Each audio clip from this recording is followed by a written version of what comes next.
আসসালামু আলাইকুম। করতোয়া নদীর চরের মধ্যে একজন কৃষক, সফল কৃষক বাদাম গাছছে দেখেন। এই কিছুদিন হলো অনেক বাদাম ধরছে। হুম। অনেক সুন্দর বাদাম, সুন্দর লাইন করে এরা রাখতেছে শুকার জন্য। আজকে কি নিয়ে যাবেন? এই যে বাদাম সুন্দরভাবে বসে তুলতেছে। আজকে নিয়ে যাবে না? কয়দিন শুকাইতে লাগবে? 5 দিন। 5 দিন পর এই বাদামগুলো নিয়ে যাবে। আচ্ছা, বাদামের কেজি কত বিক্রি করবেন আপনারা?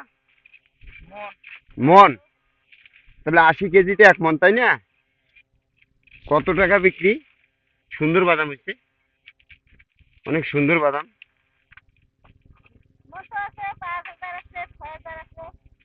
অনেক সুন্দর বাদাম ধরছে, আপনারা দেখেন।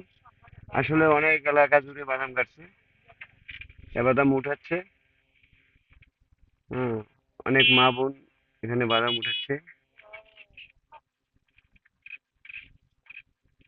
এই করতোয়া নদীর চর এলাকায় অনেক বাদাম, প্রচুর বাদাম।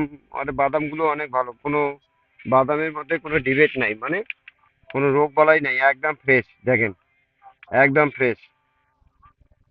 তাহলে আমাদের যদি আশেপাশে এই ধরনের কোনো বালু পতিত জমি থাকে, আমরাও বাদাম গাড়বো। কি কোন আপনারা?